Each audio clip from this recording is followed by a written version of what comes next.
สูงใหญ่มือไผ่ให้เราสร้าง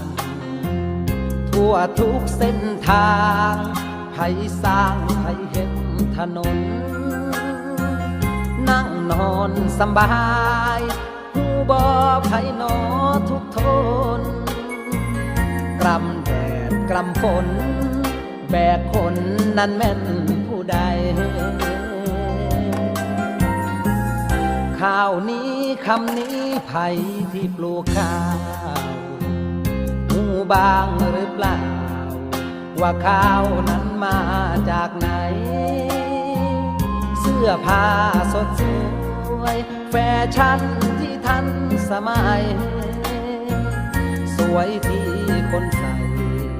คนเห็นบ่มีไผชมหมู่เฮาคือผู้อยู่เบื้องหลังคือผู้สรรสร้างเพื่อคนอื่นได้สุขสมหยาดเหงื่อแรงงานมีส่วนสร้างสรรค์สังคมบ่มีไผชมหมู่เฮายังเฝ้าภูมิใจบ้านนี้เมืองนี้ดูดีสวยเด่น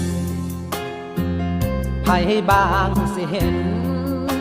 สิหูความจริงบ้างไหมผู้กวาดถนนผู้คนขยะคือไผทุ่มเทกายใจมอบความสุขให้มวลชน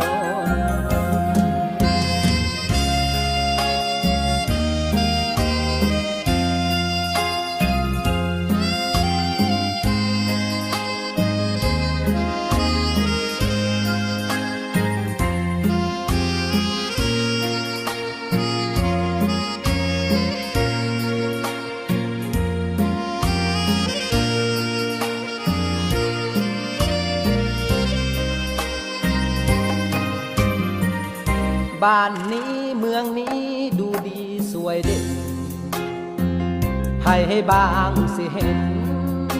สิหูความจริงบ้างไหมผู้กวาดถนนผู้คนขยะคือไผทุ่มเทกายใจมอบความสุขให้มวลชนทุ่มเทกายใจมอบความสุขให้มวลชน